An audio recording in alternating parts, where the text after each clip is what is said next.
I once read somewhere that more than 90% of people who took part in a large survey claimed to have shouted pretty much the same thing when they crashed their car. This was not one of those questions for which you are offered several ready-made answers. No, it was, fill in your own answer. Nowadays is probably not the time for such jokes, but I literally just joined this majority. It occurred to me that for the first time in my life, I was the cause of the collision. No, it happened that I had been in accidents before, due to someone else's fault, but right now everything was different. Upon impact, my face was crushed into the airbag. In those moments, I didn't feel any pain, but at the same time, I realized a couple of good things. Firstly, the fluid in the radiator has a characteristic odor, so I had no doubt that it was damaged. Brake fluid also stinks, and I smelled a nasty smell in the cabin. Surprisingly, I was not disoriented, and, in general, everything turned out completely differently than I had previously imagined. As I sat locked inside and pondered the situation, it occurred to me that I really had no idea how things were going to turn out. And the second good thing is that I didn't smell any gasoline or smoke, although my car was clearly out of order. Looks like I won't be returning to work today after all. In the back of my mind, I thought my truck was going to hit the wall and glass was going to shatter everywhere. Is this how it really happened? Hell no, I didn't expect what happened. In fact, my truck not only crashed into the wall, but continued to move until almost its entire body was inside. If I could turn around now and look in the rearview mirror, I would know how far into the room I had driven. But with my face imprinted into a huge airbag, I didn't see anything. I don't know exactly how much time passed, but I heard, as if from afar, the voice of some guy who was anxiously asking if I was wounded. With my lips French kissing the airbag, how the hell was I supposed to respond to that? The noise outside grew louder, and then a lady shouted, "There are wounded there! Oh my God, this is bad!" Well, as far as I could judge from how I was feeling, she definitely wasn't talking about me, and this made me doubly happy. The surrounding space was torn by the sounds of approaching sirens, which seemed to howl from all sides. At the same time, the sounds of fire trucks differed from the sound of paramedics' sirens. I assume that both of them are about to appear at the scene. It was some kind of circus, providing first aid to seriously wounded people. And what about me? They attached a chain and hook to the back of my truck and used a winch to pull it back out into the bright afternoon sun. I escaped with a few scratches and bruises. The second ambulance was busy loading the gurney. The first ambulance had already loaded up and left a few minutes ago. The cops also arrived at the scene. Where would we be without them?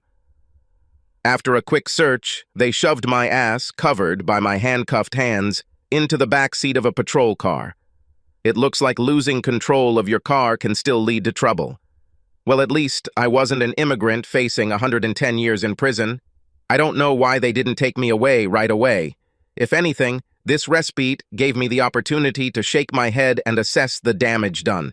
The front end of my pickup rammed into the wall, taking out a door, a window, and the wall-mounted air conditioner. It seems that my beast machine did not stop until it drove the spring bed in the room all the way into the bathroom like a billiard ball into a pocket. Rooms 6 and 10, located next door, appeared to be completely undamaged. But it was as if a hurricane had passed through room number 8, so it temporarily fell out of the housing stock. Thank God it was at least a one-story building. My blood boiled with rage when, looking at the scene through the window of the patrol car, I noticed Joe snooping around this hotel. Well, I'm no rocket scientist, but I was still glad that I had radically dealt with some things that stank of crap. At the station where I was dragged, I refused to talk to the cops. To my great surprise, the orange jumpsuit was not as uncomfortable as I had theoretically expected, but the bed on which they threw my mortal bones. Yes, I wonder how that couple of skunks from number 8 are doing. As I already said, the calculation was that my pickup truck at best would simply crash through the window in their room. Nevertheless, the achieved result turned out to be so good that a satisfied smile kept creeping onto my slightly crumpled face. Sorry, where are my manners? Let me introduce myself. My name is Vince Clancy. I'm 23, and my fiancée is the same age. She and I fooled around for a while and eventually got around to it. Without waiting for her growing belly to become obvious to everyone around her, Ginny and I got married. 2 months later, her pregnancy ended. Although it saddened me myself, Ginny took this loss too seriously. After 6 months of family counseling, we jointly decided to wait a few years before trying again. However, her unpredictable mood swings continue to this day. Besides everything else, the shotgun wedding also derailed our plans to go to college. So, instead of getting a higher education, I had to get a job in order to practically master the profession of an electrician.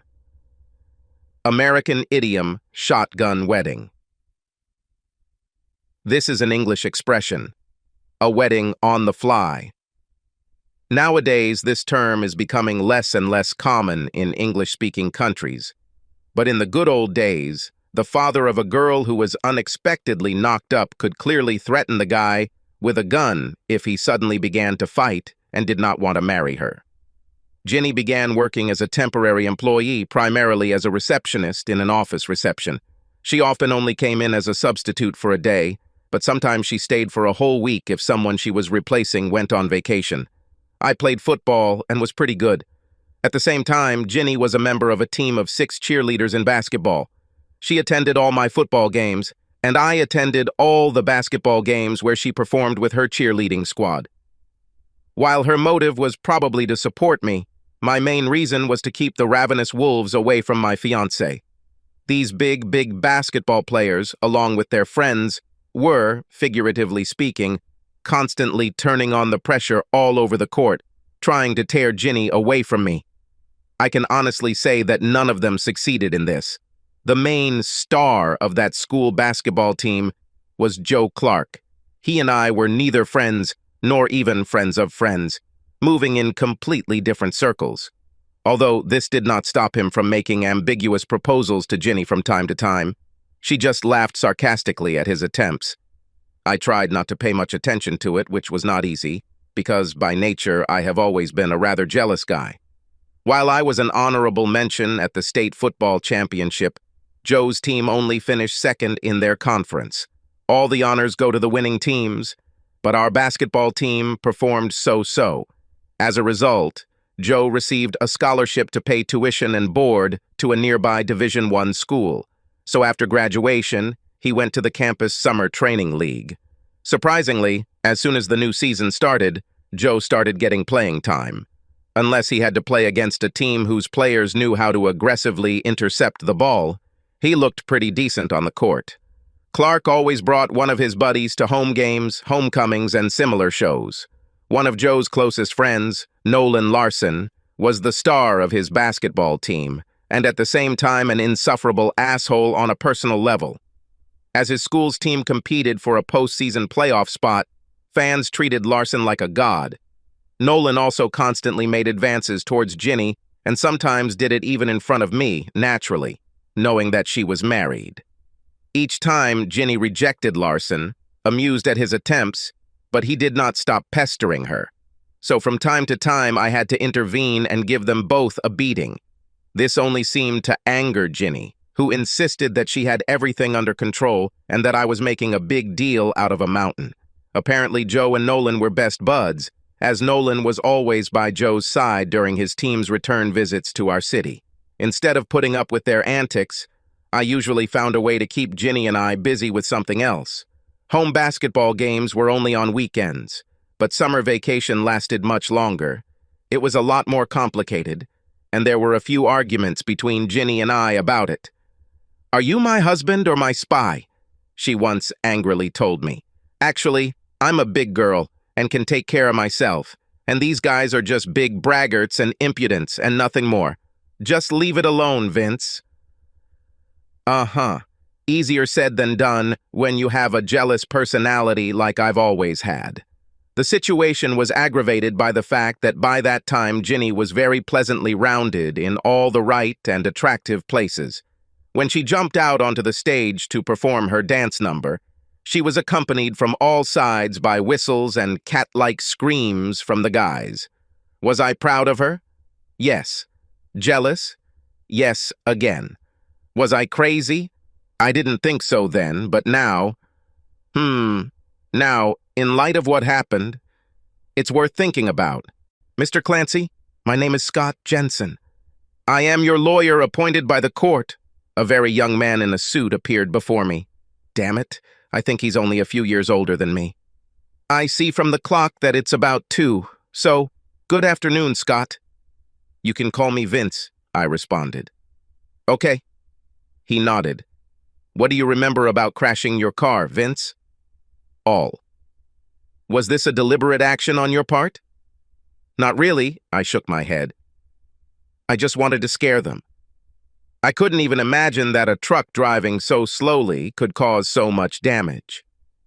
The police report says you were driving about 30 when you crashed into the motel room. I wouldn't say it's slow, this young lawyer chuckled.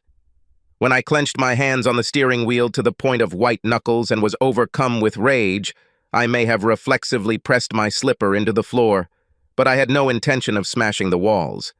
This is worth considering, I suggested. Doubtful. It's unlikely to serve as an excuse in court, he drawled. Right now you are facing 2 charges of assault using your vehicle, that is, a pickup truck. Apart from the fact that it could change for the worse if Mr. Larson dies, then they can add attempted murder as well. Well, is everything that bad? Yes. Wow, I can imagine the picture. I raised an eyebrow. And how is the woman of easy virtue doing there? Your wife? She lost most of her front teeth, and Mr. Larson received some specific, unforgettable scars in a certain area, if you know what I mean. Tsk, tsk, tsk. What a shame. I left with a sad face, not feeling, however, any sympathy for the injured adulterers. Besides that, are they relatively intact? Oh no. Everything is far from so rosy. Damn. I'm trying so hard to cry, Scott, but it's not happening, I complained. Yes, I understand you. How did you know they were in that particular room? It's simple. After they entered and closed the door behind them, the number 8 was painted on it. That's how I found out that they were in number 8. Are you completely new to this, Scott? The young lawyer felt a little uncomfortable and turned crimson. Let me rephrase. How did you know to be there on that day and at that time? That's what you're talking about. Well, I bought a bouquet of flowers for Ginny as a surprise anniversary gift. If she had enough time, I was going to invite her to lunch. These days she worked part-time in place of some lady who went on maternity leave. When I turned the corner, I saw her standing on the sidewalk in front of her office building. While I was waiting for the traffic light to turn green, a flashy sports car pulled up next to her and she got into it. Well, I just followed them. So, what happened at that motel? So, you decided to sort things out with them? Well, their car stopped at the check-in area and Ginny got out. At this time, I was still waiting on the main road for a window in traffic to turn left into the parking lot. That sports car drove around the building and parked, so I followed it. A few minutes later, Ginny left the reception and headed to number 8. He met her at the door about the same time she got there. The rest, as they say, is history. So you don't know what they were doing there? He asked me a very naive question. Listen, Scott, are you really new to this kind of stuff? I leaned back in my chair in surprise. What were they doing there? Are you serious? Do you think they were planning a fancy surprise dinner for my anniversary? Maybe he read poetry to her and she taught him the mysteries of macrame? Or did they still work together on the sloppy seconds? Vince, I'm here to help you. He put his palms out in front of him. I can't help you if I don't know all the facts. How long were you sitting in your pickup truck before you crashed into a building? A couple of minutes, I think, and then rage clouded my judgment. I lost my composure. I won't even embellish it. Just click, and my old pickup truck is already in the wall, and my face is in the depths of the airbag. Like I said, I just wanted to scare her and the asshole. Ginny slowly emerged from her lingering half-sleep. When her consciousness was more or less cleared of the remnants of oblivion, she scribbled something in the notebook the nurse left for her. Where am I? What happened? She wrote, dancing, uneven letters on the paper. The nurse busy by her couch looked into the notebook, read what she had written, and answered out loud in a soothing voice. "Mrs. Clancy, you are in the general hospital. You were injured when a truck crashed into your room. The doctor gave you a sedative. If you still feel pain, I may ask her to increase the dose of medication. When the doctor examines you again and gives his approval, a detective is waiting in the waiting room with a few questions for you. Can I call him then?" "Certainly," the victim scribbled. About 3 hours passed. "Mrs. Clancy, I'm Detective Green. How is your memory?" asked a middle-aged policeman who appeared in the ward, coming closer to the couch with Ginny and showing his ID for a few seconds. Squeaking her pencil in her unruly fingers, she wrote in her notebook, "Not very good, I guess. I don't remember being in an accident. The nurse said I got hit by a truck." "What can you remember about Tuesday morning?" Slowly forming letters into words. "You mean this morning?" Detective Green craned his neck, looking at his notebook, and shook his head sympathetically. "Actually, today is Friday. You've been here for 10 days already. I think they kept you in a medically induced coma this whole time." The scribbles began to jump faster under the pencil, awkwardly held by trembling fingers. "Oh my God! On Tuesday I put on a cute dress and went to work." "What did you do at lunchtime?" the detective asked. A new question. There was a pause in silence. The slightly trembling fingers froze, clutching the pencil. The eyes on the bandaged face darted back and forth across the room, which lasted for several long seconds. Finally, a new line appeared in the notebook, as if reluctantly. "I went to lunch with a friend." "Does this friend have a name?" Detective Green, leaning forward slightly, raised his eyebrow. Throwing a scapegoat under attack. "Nolan Larson." "And where did you go for lunch?" The restless but tenacious cop continued to dig deeper. Pencils cannot lie, unlike people. "I don't remember." "Does the name of the hotel, Happy Day, remind you of anything?" With tears soaking the bandages, a new line appeared in the notebook. "I rented a room while Nolan was parking. Is that when the car hit me?" "You must be friends with Luck," the detective grinned. "No, you were in a room with Mr. Larson when a pickup truck crashed into your room." Another round of tears and the scratching of a pencil on paper. "Did someone lose control of their truck?" "Not certainly in that way. Looks like your little private party wasn't the anniversary gift your husband was expecting." His hands shook so violently that the cop could barely make out the next scrawl. "Our anniversary? Oh my God. So you didn't get your husband's prior approval for your, motel fun?" As a smart and experienced cop in a variety of life's conflicts, Detective Green was sure of the answer in advance, but he could not help but ask the question. "No." An entry appeared in the notepad almost instantly. "Well, Mrs. Clancy, that's all I wanted to ask you for now. Good luck with your recovery." With these words, the satisfied detective, nodding to the nurse, moved out.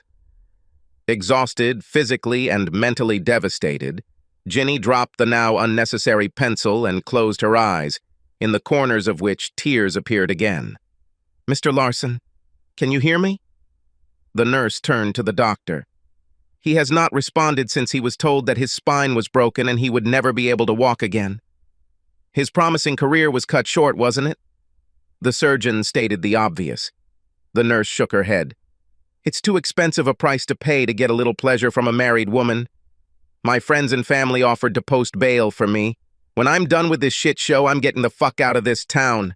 Fan death threats against me for prematurely ending Nolan's brilliant career are not worth walking carelessly through the streets before the trial. I'll serve the allotted time, and then I'll just disappear. Look for wins in the field." Ginny visited me about 10 weeks after the incident. She wheeled herself in a wheelchair and then hobbled on crutches to a chair in the visitor's room. "Hey, Ginny, I see you look cheerful." I greeted her appearance. Her voice sounded evenly. "I'm sorry that all this happened because of me. Did you really want to hurt me physically?" "Nope. I just wanted to scare you and interrupt you at the most interesting point. How's your throat doing?" "It's not funny, Vince," she scowled. "You have to believe me that I've never cheated on you before." "And you stopped it before it went too far." By the way, how did you even know?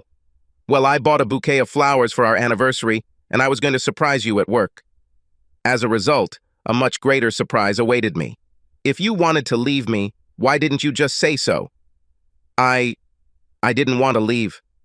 I don't know why I did it, she mumbled. He was such a big star, and I don't know. I fell for his tricks and flattery. Do you already know that he is now paraplegic? Yes, someone already told me about this. Listen, maybe you should sign him up for the Paralympic team. I made a sensible proposal. You two would make a great team for a potato sack race. Gold medals, fame, and all that. Sponsors of crutches and wheelchairs will be delighted. I think I deserve it, Ginny answered, wincing sorely and rather upset. I just wanted to tell you that I'm sorry about everything. I hope your trial goes well. It looks like you had a bussy program planned for that day. I suggested half affirmatively. When they packed me into the patrol car, I saw Joe Clark snooping around the motel. Can you tell me how he knew that you and Larson would be there? Oh God. I'm so sorry, Vince, she managed to mutter with a gasp before the floodgates of tears opened. To tell the truth, I wasn't jealous anymore. That day, once my love for Ginny died, it no longer mattered to me what she did or with whom. It only made me angry at myself for being so trusting all this time. Hey, if you can find where they towed my truck, the flowers I bought you for our anniversary are probably still on the front seat somewhere. Alas, Ginny did not answer. She just waved me off dejectedly, awkwardly climbed out from behind the table, and hobbled back to her wheelchair. It's always nice when you have guests, especially in such a boring place where I'm currently sitting my ass. This is at least a little entertaining and uplifting. The weeks melted away like spring snow under the rays of the bright sun as the trial approached. During this time, I rejected all offers of bail. With only a few days left before the trial, I accepted a plea deal. A year behind bars seemed better than the big numbers I'd face if the district attorney could convince a jury that I deserved the attempted murder charge and punishment. When the basketball team, without its star Nolan, lost, I received a ton of hate mail. When they lost their chance of making the playoffs, I received death threats. It's just a fucking game, people. One of Scott's assistants filed for divorce on my behalf. It was under review, and everyone had already signed the papers in the right places. Very soon I will be alone again, like a finger. One day my lawyer unexpectedly visited me. Hey, Scott, long time no see. What does my immediate future look like? The district attorney is suggesting time served and 2 years on parole, he replied. Scott, tell him I want to leave the state as soon as I get free. With constant death threats, parole will not work. Show him these damn letters. Try to negotiate with him. The following week, I was transferred to a detention center where I would serve the remainder of my recently reduced sentence for the Class 5 felony, to which I pleaded guilty. I would be released in a few weeks and was planning to leave this state that same day. With my financial assets depleted, my status as a convicted felon, and no hope of a decent credit rating for many years, the future ahead was looking pretty bleak. A few days before my scheduled release, Ginny visited me again. By this time, she was walking relatively normally, with only a slight limp on her left leg. What brings you here this time, Ginny? We're divorced now, I asked her sarcastically when I was taken to the visiting room. My previous visit did not go as well as I had hoped. I wanted to apologize to you again. You wouldn't be here if I wasn't there. Well, Ginny, I was locked inside these walls because I couldn't control my anger. It's my fault. And period. I don't deny that I lost my temper at that moment. I could just move away and file for divorce remotely or disappear altogether. I'm now serving time for what I did, and I'm not going to shift my blame onto anyone else. Still, you were angry because of what I did. By the way, do you like my new teeth? She suddenly changed the subject, showing me her new front incisors. Just as cute as always. How are your boyfriends doing? I asked it casually. You don't need to be so rude, Vince. She pouted slightly and shrugged her shoulders. I try not to pay attention to any stories or nonsense gossip about them. Then, somewhat dreamily, Ginny said, "If I had a wish, and I knew that it would definitely come true, I would wish you to arrive with your flowers 10 minutes earlier. Then we would still be together, and I wouldn't have made the worst mistake of my life." How touching, Ginny. But even if you had a magic lamp and a personal genie, he probably wouldn't be in much of a hurry to fulfill your wishes. Where are you currently working? Got a full-time job as a secretary at the stonemasonry company. It's the same daily routine. She waved her hand. Only now there is no husband to return home to after work. It's all my fault, Ginny sighed again, staring at her hands folded on the table. Well, enough about me. What are your plans after you are released? Leave the state, I snapped. Here I still get hate mail every week for ruining the career of the great Nolan. I'll probably just try to live under the radar for a few years. Do you have any plans for some place for a stained dove? She cast the fishing rod with cautious hope. Well, answer me this question. Why did you decide to throw the U.S. out? I wish I could give you a reasonable answer, but I don't think I can, she muttered dejectedly, sighing. That's exactly why at this moment, I just want to get out of here and leave, alone. But thanks for the offer. Memories of the good times you and I once had helped me get through this ordeal. Well, if you change your mind, you know where I work. Know that you will always be welcome in my arms, Ginny announced, with a lift in her voice and a certain amount of hope. Yeah, exactly. My voice was full of irony. Until next time. Thanks, but no, I don't need this anymore. Ginny's tears slowly rolled down her saddened face. It was a cloudy and inhospitable day when I, staring blankly out the window, took a minibus to the bus station in the city center. The roads, worn by thousands of tires, were dry, but the half-empty sidewalks were still wet from the morning rain. The grayness that I saw around me completely corresponded to my mood. I bought a bus ticket to go to the city where my parents lived. When I got there, they gave me an old pickup truck and a few $100s to help me get started. My parents were living on a tight budget themselves, so it was very generous of them, and I was grateful for their support. My money ran out pretty quickly, after 3 days and 2 states covered. There were many odd jobs along the way, but they were barely enough for food and lodging. So, my old rattling jalopy took me further and further along the ribbon of road running into the distance. To buy a cheap phone, I even had to beg for some time on street corners. The only thing I really needed it for was searching for jobs online. Finally, I was lucky. I found a construction company that needed an electrician. Another plus was that they paid in cash daily. Although I made new friends, I was no longer the outgoing person I used to be. My current home was a cheap motel room. The lady who lived next door, in the last room, did bed gymnastics with clients, and this sport, of course, attracted me too. Let me clarify. I might have used her services, but money was still a bit tight for me. One evening, she caught my searching glance cast at her seductive form and slightly opened her robe. Well, are you ready to try? She winked. Only if you accept IOUs, I answered, turning the empty pockets of my pants out. She laughed. Let me think about this for a second. No. I doubt you need an electrician, so I'm sorry, but I have nothing to offer you in return. I sighed, packing my pockets back. It's a pity. Although your body looks quite sculpted, she drawled, glancing over me with an appraising glance. And I like men who can squeeze me. I'll keep this in mind when I get lucky and get rich. I grinned, making a gesture above my head, as if lifting my hat. Hey, wait a minute. The lady caught herself, as if she remembered something. One of my clients mentioned a project where sparks needed to fly.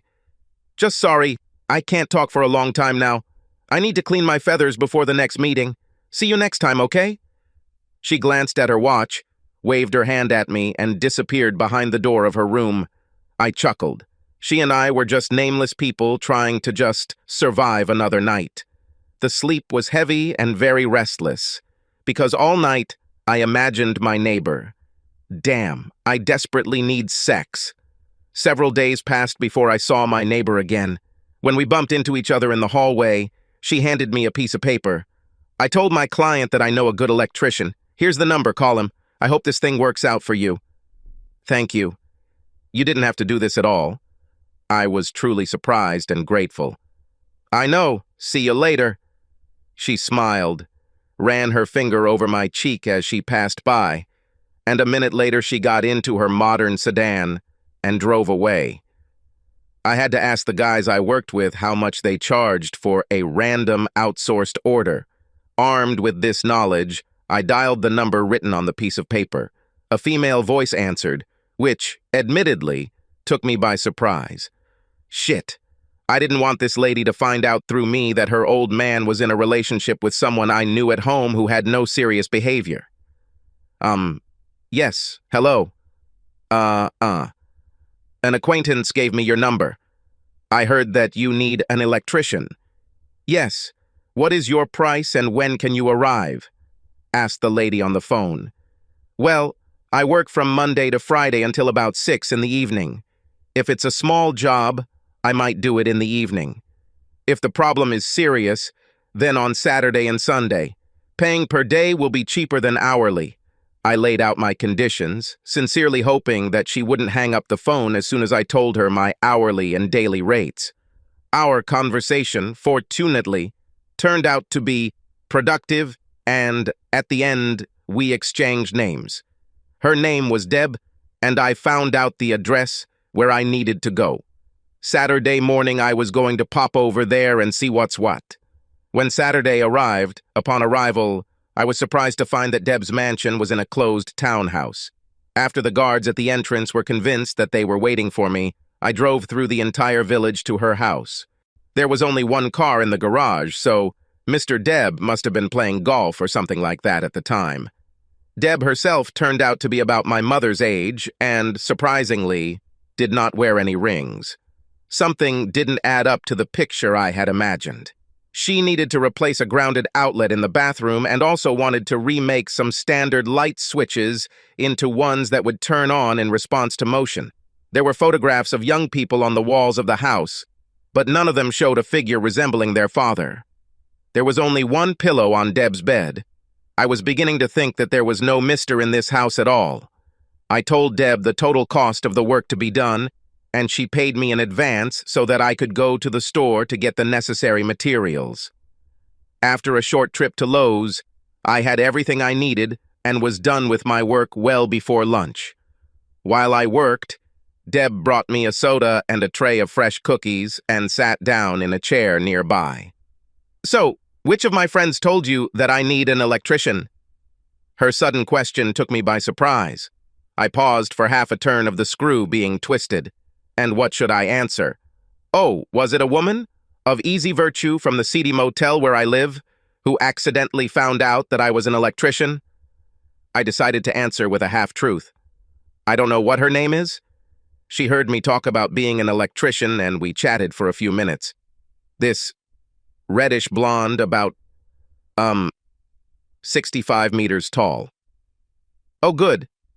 I have several friends who may need your services. Do you mind if I tell them your name? On the contrary, it would be very cool, I responded enthusiastically. I have very little money now, and extra will not hurt me. What other talents do you have? Deb continued her interrogation, albeit in a rather sly voice and with a twinkle in her eyes. Now I was confused. She's close friends with my neighbor, but I swear she was flirting with me right now. At this point, it was my turn to blush.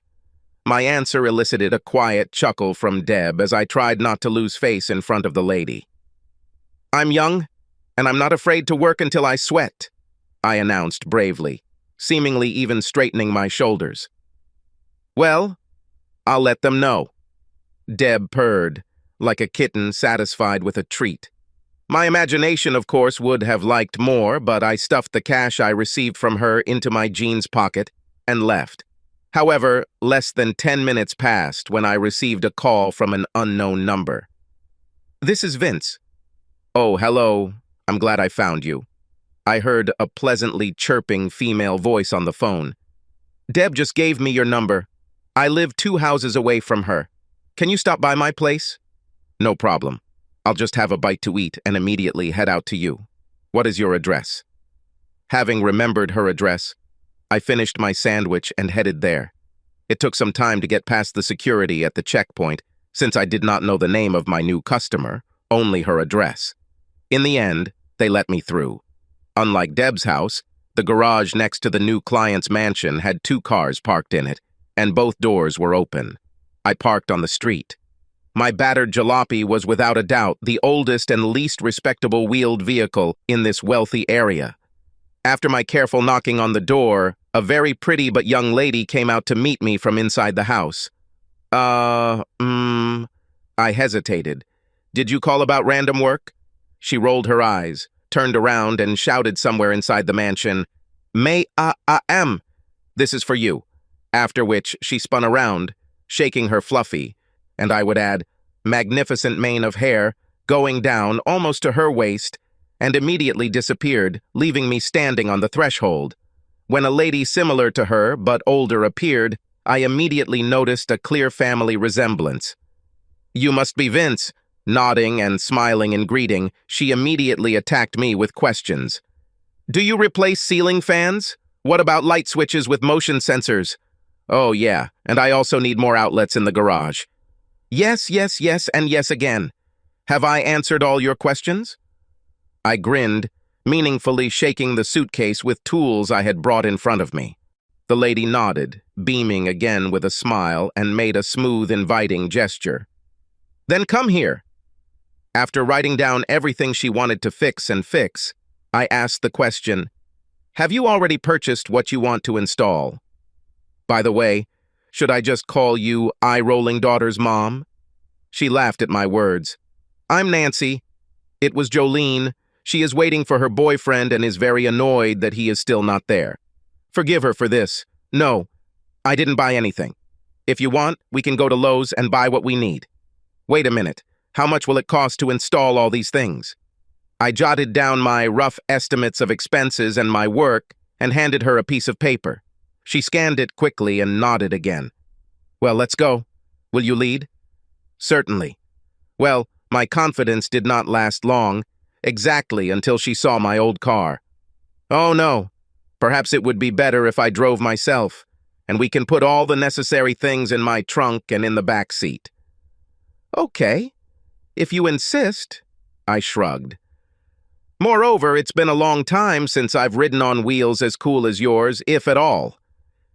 It took me until almost sunset to finish all the projects at Nancy's house.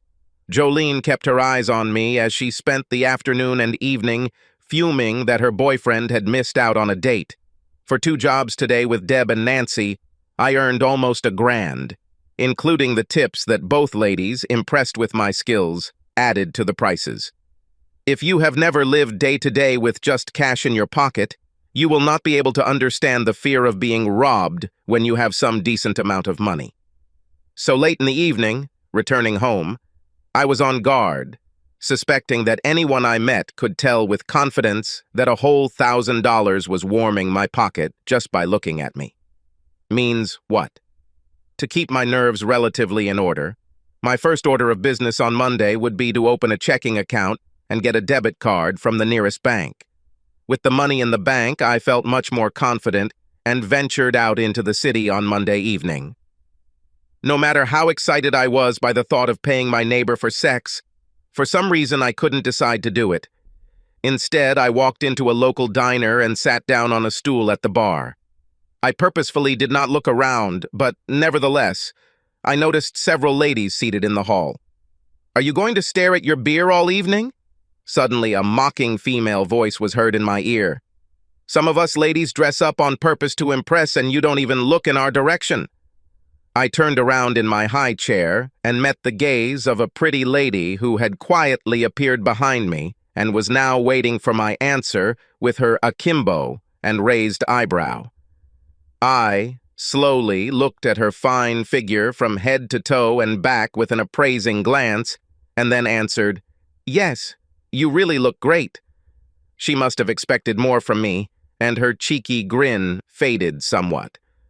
After a short pause, she continued, So, is that all? Won't you ask me to dance? Are you going to buy me a drink? Nope, I see that you're hunting, I, in turn, grinned. I think I'll let you take the lead. With a dramatic roll of her eyes and a disdainful snort, she turned away and returned to the table with her friends. I suspect that I received some offensive epithets when she explained to them what an ass I turned out to be. Actually, I just came in for a drink and to feel sorry for myself a little.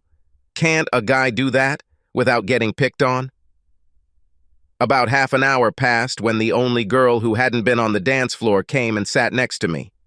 I watched you a little and noticed that you don't look closely at guys, so I guess you have some problems with women, she entered the conversation, drawing a rather logical conclusion from her observations. No, I answered briefly, immediately correcting myself. More precisely, no more. Then what's your problem? The stranger was surprised. I need time to learn to live normally again. Now she nodded, and there was some understanding in her eyes. Do you want to talk about it? Not really. Now I'm just enjoying my beer, and what I see, I'm slowly water bottle neck bar space. What are your reasons here? Me and my friends like to come here sometimes to drink and dance. You guys all think you're going to get lucky, but that's not what we're here for. Don't get me wrong, there are plenty of girls here who come here looking for a thrill. By the way, married people too, if you like a little risk in your everyday life. Who would have thought that in such a small town as this? Such events were held late in the evenings. I grinned, taking another sip of my beer. We don't consider ourselves a small town, the girl protested with some touchy defiance in her voice. And you apparently are one of those dudes who came here straight from the big city? Yes, you can say that. I didn't argue. Although I have never been to nightclubs. Why? You don't look like some kind of nerd, she seemed to be complimenting me. Married early. Money was tight, so in the evenings we went to hang out with friends or to the cinema. As I understand, family life didn't work out too well, since I don't see the strip from the ring on your finger. Bingo. I saluted the stranger's curiosity and insight with my beer. Well, I came here to dance, and if you're not going to ask me right now, I'll catch up with you later. And yes, my name is Ashley. And I'm Vince. It was nice chatting with you, Ashley. I nodded to her, as if I hadn't understood the rather transparent hint. As you can see, I'm really good at making women roll their eyes and shake their heads in disbelief. As I lay in bed that night, I realized that today I didn't need sex so much as I needed casual companionship. Just talking to Ashley really lifted my spirits and filled me with positivity. After that foray into the bar, I became something of a regular at the watering hole, dining there, if you can call it that, almost every night. I was drawn there not to pick up someone for the night, but just to have a heart-to-heart chat. The next time Ashley and her gaggle of girlfriends showed up at the bar, I asked her to dance. Although I was then invited to join the group at their table, I declined. Conflicting emotions colliding with each other inside my mind made me think hard about which direction to move next. Soon I received a call from one of Deb's friends to whom she had recommended me. This woman's address was in another part of the city. My Saturday morning plans were now set. The following Friday night, I was sitting on my favorite bar stool, crunching on a pickle, tasting a hard-boiled egg and pretzel trail mix, when I felt someone tap me on the shoulder. Raising my head and looking in the bar mirror, I saw her standing behind me, smiling. Hello, Ashley. Where's your company? I saluted her with half a cucumber on my fork as I turned to face her. They water the horses, she waved it off. Take your dinner and join me at the table. It sounded more like an order than a request, after which she turned and walked away, as if she knew in advance that I would follow her. However, curiosity forced me to do so. Can I buy you a drink? I suggested when I landed at the table she occupied. No thanks. I know you're tight on money, so I'll buy it for myself. How do you know about my financial situation? I inquired, squinting and popping a pretzel into my mouth. Well, she drawled, let's see. I judge by the way you dress, what you drive, what you eat. Should I continue? It's not worth it. I grinned at her observation. Well, I admit it. I live a pretty simple life now. Let's get to know each other better, she seriously suggested. I'll start with myself. I graduated from college, and now I work in the distribution center of a warehouse complex, where I'm unlikely to be able to use the education I received. I had a choice: go somewhere or live here until something or someone appears in my life. As you can see, I'm still here in the small town, as you put it not too long ago. I'm single, and never was. There is no permanent boyfriend either. In short, it's all about me. And now it's your turn. Ashley stared at me with demanding curiosity, so I had to tell my story. Well, I knocked up my beloved. We quickly got married, and then she had a miscarriage.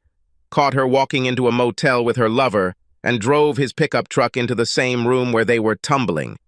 Ashley's eyes widened, and even her mouth opened slightly at such amazing news. Spent some time in prison because that guy is now in a wheelchair. Divorced while serving his sentence. Now I am here. In short, it's all about me, I chuckled. Are you serious? She asked incredulously. I fumbled through my phone, looking for an article online about my case, and then pushed it across the table for her to read. A couple of minutes passed before she returned the phone. So, do you still want to get to know each other better? I asked her a question while she studied my face with concentrated interest. This must have been a big shock in your life, Ashley suggested thoughtfully, slowly tracing circles with her index finger on the cracked tabletop. You think so? Well, believe it or not, I never intended to physically harm them. I just wanted to shock and scare them. However, in the eyes of the law, my motives meant nothing. As I sat in that prison cell, my heart froze. I have only been free for about a month. Appearances can be deceiving, she said, still looking at me. Is there anything else I should know about you? I do electrical work for a guy who pays me in cash. I've also recently started driving private electrical jobs on the weekends to make a few extra bucks. Never been in trouble with the law? I mean, other than leaving tire tracks on your ex?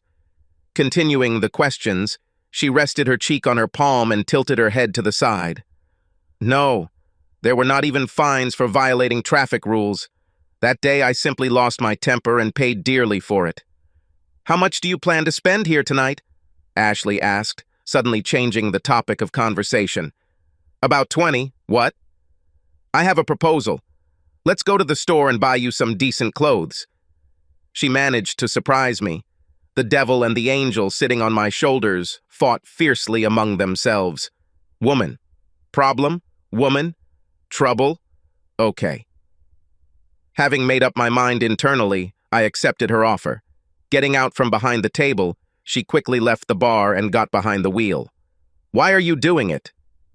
Having paid for the beer, and having caught up with Ashley already on the street, I asked, stopping for a second at the driver's door of her car. Because you won't do this for yourself. You are too young, your life has just begun, and it is time to move forward. What will this give you? I asked another question that arose in my head while I walked around the car and sat down in the passenger seat.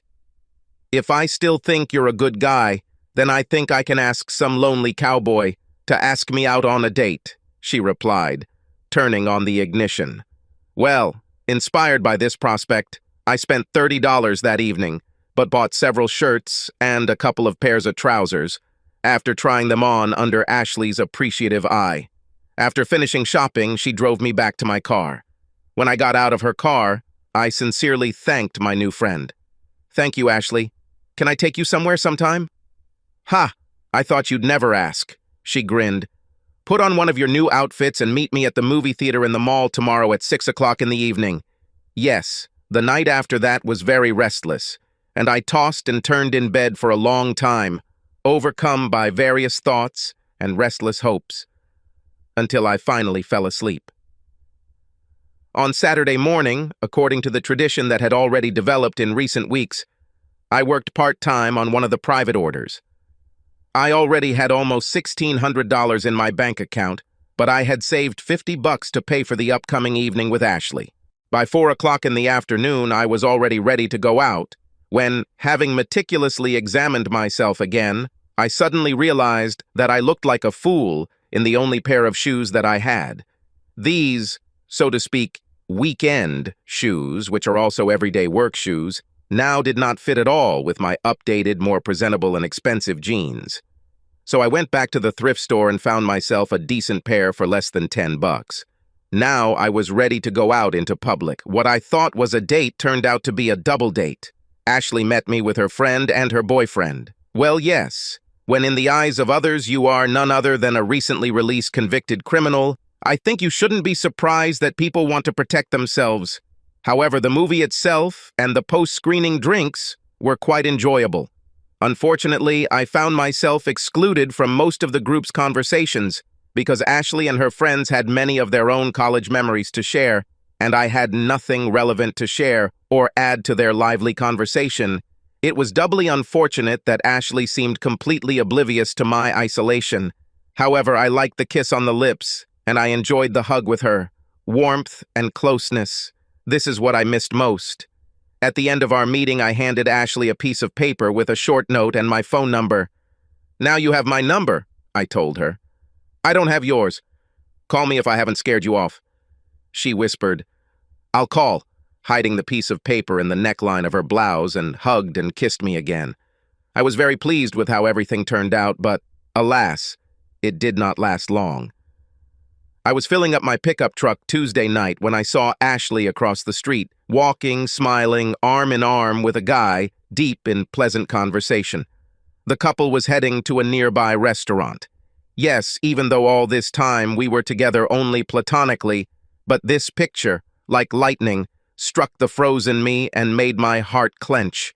In an instant, the past came rushing back to me, and I could not cope with it. Rage, mental pain, helpless resentment, and the bitterness of humiliation, all these emotions collapsed simultaneously, tormenting my uncured to the end of the soul. Just when I convinced myself that Ginny couldn't hurt me anymore, the memory of her struck me again. Fate, or karma, whatever you want to call it, has once again dealt me a stunning blow to the gut. My fight or flight instincts kicked in again, but this time I decided that the confrontation wasn't worth it, and that the grass should be greener elsewhere. Apparently, I was not ready for any relationship. It wasn't Ashley's fault. With my motel room paid for by Friday, I had a few days to decide which way to point the wheels of my trusty pickup truck. The decision was made even easier when the guy I worked for said he knew someone who needed an electrician. So, on a crisp and clear Friday morning, I was already on the road, heading towards my goal, which still had about 500 miles to go. When my cell phone suddenly started beeping somewhere on the road, I answered the call without thinking. "Hey, Vince, where did you go?" Ashley's familiar, rather cheerful voice came through the phone. "I found a job in another city. You never called, so I couldn't tell you about my departure. Thank you for helping me get out of the rut," I answered with sincere gratitude after overcoming my first, not very pleasant feelings. "When will you be back?" The gaiety in her voice, which had fallen by half a tone, evaporated somewhere. "I don't think I'll be back, but I'll add you to my contact list in case our paths ever cross again." Now her voice sounded sad, perhaps even with a tinge of resentment. "I probably should have called earlier." "Perhaps, but it's okay." I tried to fill my voice with warmth and softness. "I liked our short time that we spent together. Take care, Ashley." A few more minutes of happy memories and my time with Ashley was over. Although my parents would like me to visit them during the holidays, they still knew that this would not be the best thing for me to do for the next few years. For all of us, there remained hope that sooner or later another star basketball player would appear, and all memories of the Nolan story would remain only on yellowed newspaper editorials in city archives and in the dusty backwaters of history. I dated several girls and even went with one of them to a partner swap party, as they put it. I liked the variety of sex presented there, but it killed any thoughts of spending more time just with her. When you become just someone's ticket to a party, it tends to have a demoralizing effect. Cold fish, that's how one girl described me after our not-so-successful date. Well, in some ways she was right. After all the ups and downs of life, my heart was safely hidden in a strong shell. You know that saying, the best way to keep your horse unbeaten is to leave it in the stable. Much the same could be said about my heart and feelings. You can't hurt them if they never see sunlight. 3 whole years passed before I returned home to visit my parents. My business was now so good that I could afford to fly airplanes. Our city's basketball team made it to the playoffs, so the environment became much safer for me. In addition, no one near me ever mentioned Ginny, which I, no doubt, greatly appreciated while I was in my native land. The return flight passed without any memorable incidents. I even chatted casually on the plane with my seatmate. Duration. I was about my age, which helped both of us pass the time during the flight. The conversation did not commit us to anything, so although we parted on a friendly wave, we did not exchange names or phone numbers with her. My name is Heather. I work in a cafeteria in a large office building downtown, just off Broadway. I am single, because the paths I walk on have not yet intersected with those where you can meet Mr. the One. Recently, I've been intrigued by a single guy who has lunch with us every day. Interestingly, he always puts a piece of cherry pie on his tray.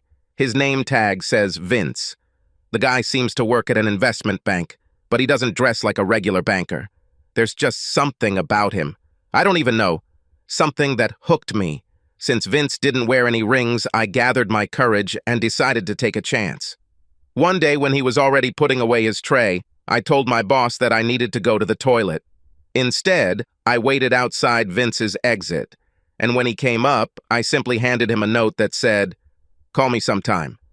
Heather," and my phone number. When I, flushed with excitement, awkwardly handed him this piece of paper, I glanced at him quickly and smiled shyly. He smiled back and simply nodded in agreement before disappearing through the doors.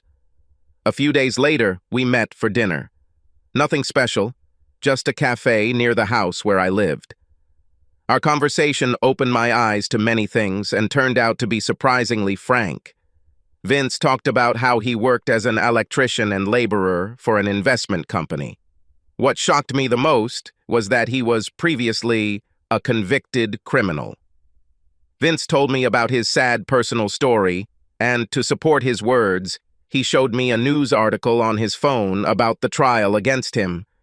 "Vince, this happened 4 years ago. Do you still miss her?" I asked him. "No, actually, not at all," he answered calmly and rather distantly. "Then how come a guy as cute as you doesn't even have a girlfriend?" "The question is the ratio of risk and reward," Vince said, looking me seriously in the eyes. "If I open my soul and heart, give my all emotionally in a relationship, but everything goes wrong again, can I relapse?" I ask myself this every time. Well, you know. So it's a matter of trust? I think yes.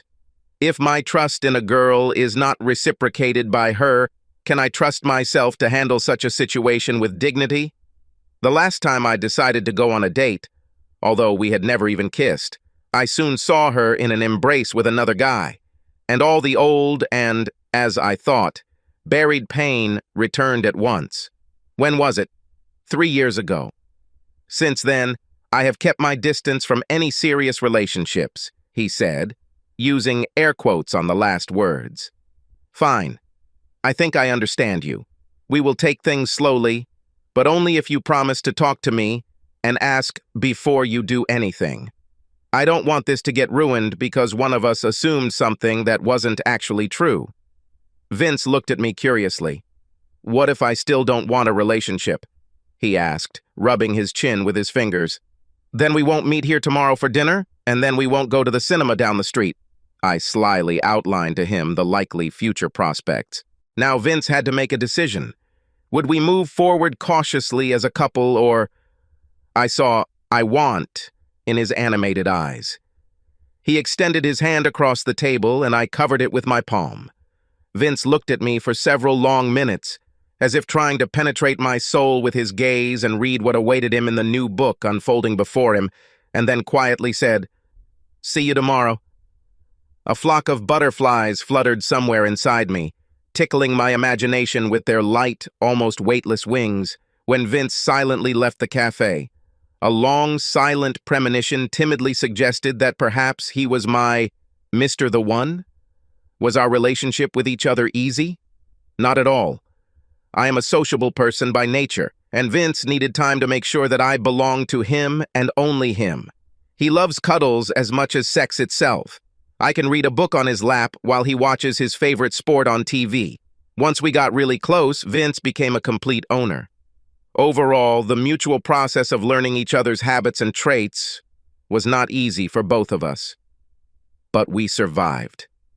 Knowing why Vince is the way he is, it was easier for me to understand and accept the characteristics of his character. We've been married for 10 years now. At our wedding, I turned down all requests to dance with the bride from everyone except Vince's father.